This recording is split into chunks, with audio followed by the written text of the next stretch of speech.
মা, বাবা, জানো আমার রাতে ঠিক করে ঘুম হচ্ছে না, আমার মন খারাপ করছে, পড়াশোনার চাপ আমি নিতে পারছি না, অনেক বেশি প্রেশার হয়ে যাচ্ছে, খুব কান্না পাচ্ছে।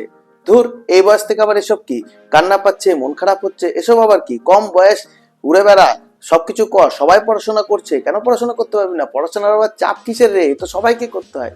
এরকম বলে কি আপনারা আপনাদের সন্তানদের সমস্যাগুলোকে এড়িয়ে যাচ্ছেন? সমস্যাগুলোকে এড়িয়ে গেলে কিন্তু সমস্যা বাড়বে, জটিলতা বাড়বে। মন খারাপ হওয়া, চাপ অনুভূত হওয়া, ম্যানেজ করতে না পারা, এগুলো কিন্তু কমন সমস্যা। বাচ্চাদের মধ্যেও কিন্তু অ্যাংজাইটি বা ডিপ্রেশনের মতো সমস্যা আসতে পারে স্কুল জীবন থেকেই। সমস্যাগুলোর কারণ কি, কিভাবে সমাধান করবে, কোনটা প্রবলেম, এগুলোকে আইডেন্টিফাই করা এবং টেকনিক্যালি সলিউশন করাটা খুবই প্রয়োজন বর্তমান দিনে, না হলে কিন্তু সমস্যা প্রচন্ড পরিমাণে বাড়বে। তাই সন্তানদের সমস্যা ইগনোর করবেন না, সন্তানদের সাথে কথা বলুন, প্রয়োজনে এক্সপার্ট ওপিনিয়ন নিন এবং সন্তানদেরকে একটা সুন্দর ভবিষ্যতের দিকে এগিয়ে নিয়ে যাওয়ার জন্য সহযোগিতা করুন।